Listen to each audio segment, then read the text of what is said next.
उत्तर प्रदेश लोक सेवा आयोग एक बार बहुत बड़ा सपना होता है हम सबका इसको क्वालिफाई करने का, और इंटरव्यू तक का सफ़र हम सामने लगातार आपके सामने कवरेज ले आ रहे हैं। हमारे साथ हमारे सर खड़े हुए हैं, ये भी एक कैंडिडेट हैं और अभी इंटरव्यू देके सर बाहर ही आ रहे हैं। सर सबसे पहले हम आपका नाम जानना चाहेंगे, आपका पढ़ाई का बैकग्राउंड जानना चाहेंगे, आप कहाँ से हैं और आपकी फैमिली का बैकग्राउंड भी हम जानना चाहेंगे। सर मेरा नाम मोहम्मद सलमान है। मैंने बीटेक किया हुआ है मैन्युफैक्चरिंग टेक्नोलॉजी से, और मेरा वैकल्पिक विषय political science and international relation रहा है। सर आपका मीडियम कौन सा है? रिटर्न में मेरा मीडियम इंग्लिश रहा है और इंटरव्यू में मैंने हिंदी में इंटरव्यू। अच्छा, रिटर्न में मीडियम सर का इंग्लिश रहा है और इंटरव्यू हिंदी माध्यम में, ऐसा प्रावधान है? कर सकते हैं ऑप्शन। ये ऐसा हम कर सकते हैं। सर कौन सा आपका अटेम्प्ट है, ये चौथा अटेम्प्ट है आपका? ये मेरा 5th अटेम्प्ट था, 5वां अटेम्प्ट था मेरा, और ये इंटरव्यू फर्स्ट टाइम इंटरव्यू। अच्छा, पहला इंटरव्यू और 5वां अटेम्प्ट था सर का, और पहली मर्तबा इंटरव्यू तक सर पहुँचे हुए हैं। मोहम्मद सलमान सर का नाम है और इन्होंने बीटेक बैकग्राउंड से किए हैं और PSIR इनका ऑप्शनल सब्जेक्ट है। सर इंटरव्यू कैसा रहा, क्या ट्रेंड चल रहा है इंटरव्यू में? इंटरव्यू तो हर स्टूडेंट का यूनिक होता है, क्योंकि और हमारे जो बोर्ड मेंबर थे काफ़ी कार्डियल रहे, हमारा इंटरव्यू बहुत अच्छा गया है। और कितने मिनट तक आपका इंटरव्यू चला? Almost 20-25 minute. अच्छा, हाँ, तो इंटरव्यू वो मेरे ऑप्शनल से स्टार्ट हो गया, फिर करंट अफेयर्स से कई क्वेश्चन पूछते चले गए, और फिर इन्वायरमेंट इकोलॉजी पे एक सर थे, वो उन्होंने इससे पूछना स्टार्ट किया। कई सारे सिचुएशनल क्वेश्चन दिए कि अगर आप अपने क्षेत्र में लोगों को कैसे लोगों का कार्बन फुटप्रिंट कम करेंगे, कैसे क्या कहते हैं ग्लोबल वार्मिंग को कम करने के कदम उठाएंगे। इस तरीके से कई सारे क्वेश्चन होते रहे हैं। सर जैसे कि आपका ये 5वां अटेम्प्ट था और आप पहली मर्तबा इंटरव्यू पे पहुंचे हैं, तो क्या ऐसी चूक रह गई पिछले 4 बार कि शायद आप मेंस या इंटरव्यू तक नहीं पहुंच पाए हैं? तो जो इंसान असफल होता है उससे बहुत कुछ सीखने को मिलता है, तो क्या कमी रह गई जो 4 बार नहीं हुआ आपका?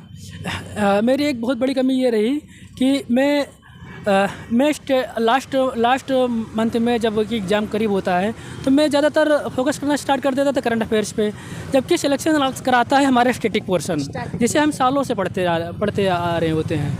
तो एक बात ये रही। दूसरी बात ये रही कि मेरा ज़्यादा फोकस UPSC पे होता रहा, और कई साल से UPSC का दोनों क्लेश विलेश करता रहा आसपास। अच्छा, आप UPSC का भी अटेम्प्ट दिए हैं, वहाँ कहाँ तक पहुँचे हैं आप? UPSC में असिस्टेंट कमांडेंट में मैंने एक बार इंटरव्यू दिया था, और इसके अलावा मेरा 2 बार सेशन रुक गया था UPSC का, हालांकि PCS का सेशन मेरा नहीं रुका। अच्छा, हाँ। सर आप कोचिंग आपने कहीं से की थी? दरअसल मैंने गवर्नमेंट कोचिंग में लिया था, एक उर्दू IAS अकेडमी है लखनऊ में, यूपी गवर्नमेंट की तरफ से। तो मैंने स्टार्टिंग में अपना कैरियर वहीं से बनाया, जो उसके बाद फिर हम Jamia Millia Islamia residential coaching academy में रहे हैं, और इसी तरीके से हमारा सफ़र चलता रहा। सर प्रीलिम्स की क्या स्ट्रेटजी आपकी रही है? प्रीलिम्स आने भी वाला है, और किस तरीके से प्रीलिम्स की हम तैयारी करें, क्या पढ़ें, कौन सी स्टैंडर्ड बुक पढ़ें, आपने क्या पढ़ा था, कैसे पढ़ा था? प्रीलिम्स के लिए अगर पहले से अगर हमारे नोट्स तैयार हैं तो बहुत अच्छा होता है, जैसे कि लूसेंट है, और प्रीलिम्स के लिए तो यही मास्टर है। अगर UP PCS के प्रीलिम्स के लिए लूसेंट है, लूसेंट मास्टर है। सर अगर लूसेंट हम पूरा कवर करेंगे प्रीलिम्स निकल जाएगा। खासतौर पर लूसेंट का जो हिस्ट्री वाला पोर्शन है और साइंस वाला पोर्शन है वो बहुत ज़्यादा इंपॉर्टेंट है। अच्छा। ये 2 पोर्शन तो क्योंकि अगर लूसेंट से अगर हिस्ट्री क्वेश्चन नहीं कवर हो रहा है तो बाकी और कहीं से भी हो पाना बड़ा मुश्किल होता है, और लूसेंट में कंसाइज दिया हुआ है, बाकी हिस्ट्री बहुत बड़ी चीज़ है। तो इस तरीके से हम यहाँ से, और घटना चक्र है तो अपने अगर कुछ नोट्स बनाए हुए हैं पहले से, कंसाइज नोट्स बनाए हुए हैं, तो उनके रिवीजन, मल्टीपल रिवीजन।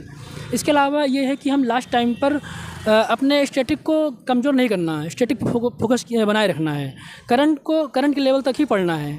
अब ये होता है कभी कभी कैंडिडेट ये करना कि हाँ करंट ही लास्ट में वो पढ़ रहे हैं, पूरा उसी का क्या कहते हैं चल रहा है, करंट ही 24 आवर, तो उससे क्या है कि आपका स्टैटिक कमज़ोर हो जाता है। और करंट की एक लिमिटेशन होती है करंट में स्कोर करने की, क्योंकि हर साल नया होता है, नया अपॉइंटमेंट हो रहा है, नए लोग आ रहे हैं, नए इवेंट्स हो रही हैं, यहाँ हो रहा है, वहाँ हो रहा है, तो हर चीज़ पे आदमी कमांड नहीं हासिल कर सकता।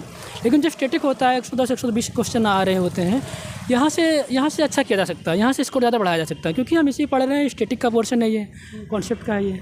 चलिए सर, बहुत आपका धन्यवाद, आपने इतना समय दिया। आप बहुत पहले से भी कई लोग इंटरव्यू आपका ले रहे थे।